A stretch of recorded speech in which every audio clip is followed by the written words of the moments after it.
இங்கே சனி இண்டிவிஜுவல் ஆயிட்டார். சுக்கிரனுடைய தனி பார்வை என்கின்ற அமைப்பில் சனி சுபத்துவத்தை அடைந்திருக்கிறார். லக்னத்தில் சனி இருப்பது தவறு.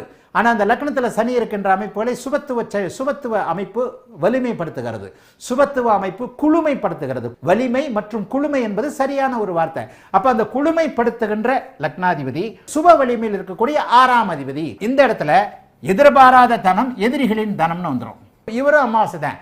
இதே அமாவாசை சந்திரனை இதே நேரத்தில் என்ன சொல்லிட்டு இருந்தேன், அம்மாவுடைய சொத்தை வச்சு சினிமா எடுத்தார், அதை எடுத்தார், இதை எடுத்தார், கடனை வாங்கினார், அதை வாங்கினார், ரோட்டில் தெரிஞ்சார், ஹோம்லெஸ் ஆயிட்டாரு, ரோட்டில் சுத்திக்கிட்டு இருக்கிறான்னு சொன்ன ஒரு அமைப்பு சின்னஞ்சிறிய அமைப்பின் மூலமா இந்த இடத்துல தான் நீங்க ஜோசியத்தை என்னையா ஜோசியம் பொய், ஒரு இடத்துல 6ஆம் இடத்துல சந்திரன் இருந்தா அதி நஷ்டம்னு சொன்னா இந்த இடத்துல 6ஆம் அதிபதி சந்திரன் இவருக்கு நல்ல சந்திர திசையில ஆகான்னு இருக்கிறாரே என்று உங்களை ஜோதிடத்தை பொய்யாக்கக்கூடிய தன்மைகள் இந்த சுபத்துவ பாபத்துவ அடுக்குகள்ல தான், இந்த திருப்பல்ல அடுக்குகள்ல தான். ஐயா என்ன ஆதாரம்? ஆயிரக்கணக்கான ஆதாரம் உங்களை சுத்தியே இருக்கும்.